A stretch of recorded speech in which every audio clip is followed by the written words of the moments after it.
Apa itu nation survival? Apa itu nation right? Apa itu nation interest? Bisakah kita membedakan ketiga hal itu tentang kebangsaan tersebut? Untuk mempertahankan hidup sebuah negara yang berdaulat utuh, maka kita setiap anak bangsa harus paham apa itu masalah kebangsaan. Kita mulai bahas dari nation interest. Apa yang dimaksud dengan nation interest? Nation interest adalah ke arah mana negara kita bergerak menuju. Sebentar, kita ini jangan-jangan ditanya nation itu apa, state itu apa, atau dalam bahasa Indonesia bangsa itu apa, negara itu apa, nggak ngerti ngebedainnya. Betul ya? Masih bingung? Kita bahas lebih dalam. Bangsa Indonesia itu jadi lebih dulu dari negara Indonesia. Bangsa Indonesia itu jadi lebih dahulu ketika Sumpah Pemuda tahun 1928 dengan mengatakan berbangsa satu, bangsa Indonesia. Maka sejak saat itu jadilah bangsa Indonesia. Sementara negaranya, negara Indonesia baru jadi setelah 17 Agustus 1945.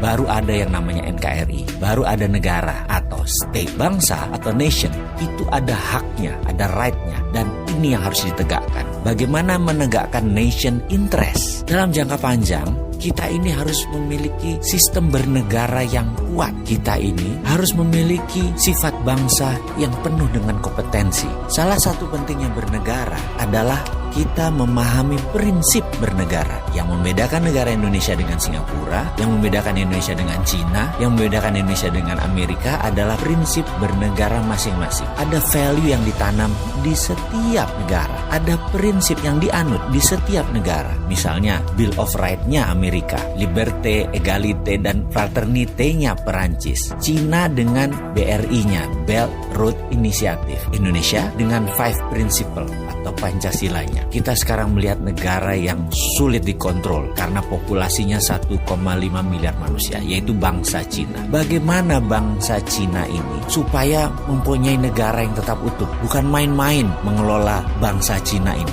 Negara Cina sangat serius mengurusi bangsa Cina. Juga demikian dengan Amerika. Ada 380 juta bangsa Amerika yang terdiri dari multiras, bukan suku loh, ras dan etnik. Ada 100 kali. Amerika adalah negara imigran. Indonesia rasnya sedikit. Ada Melanesia, Polinesia, dan Melayu. Jadi suku bangsanya kita banyak. Dan yang unik adalah 89% beragama Muslim. Sehingga Indonesia bisa dikatakan dengan 267 juta jiwa, 89%-nya adalah Muslim. Indonesia adalah negara Muslim terbesar di dunia. Jadi bagaimana membuat negara kita ini utuh terus sampai akhir zaman? Saya teringat sebuah sesi dikala saya masih aktif di sebuah lembaga negara urusan pertahanan. Kami diperlihatkan, ditontonkan film dokumenter yang sangat menarik. Film ini adalah bagaimana Cina membangun doktrin bernegara masuk ke bawah sadar anak-anak bangsa Cina. Diperlihatkan melalui kamera CCTV di video tersebut di sebuah tempat penitipan anak. Karena kala itu banyak sekali suami istri yang bekerja di Cina dan anak sematawayangnya dititipkan di tempat penitipan anak milik negara. Anak itu usianya berkisar 3-5 tahunan. Ketika mereka sehabis makan siang, mereka pun tidur siang secara bersama-sama. Kira-kira jam 1-an kira-kira. Dan baru terlelap 15 menit lalu disetel lagu kebangsaan Cina. Ajaib, anak-anak itu bangun berdiri tegak sikap sempurna. Walaupun matanya tertutup, badannya doyong-doyong.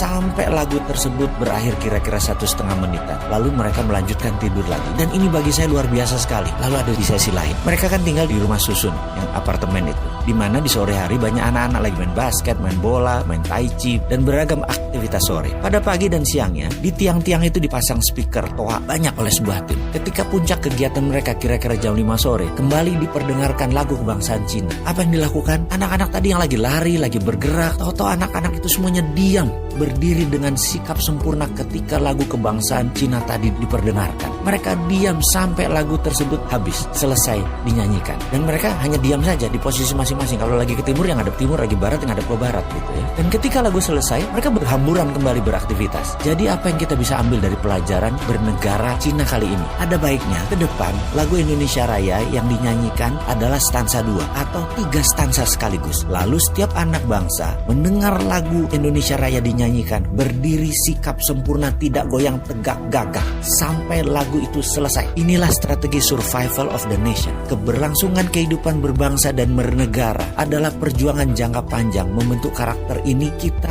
harus membangun dengan semangat yang gigih militan, yaitu diawali dengan sikap sempurna mendengarkan lagu Indonesia Raya.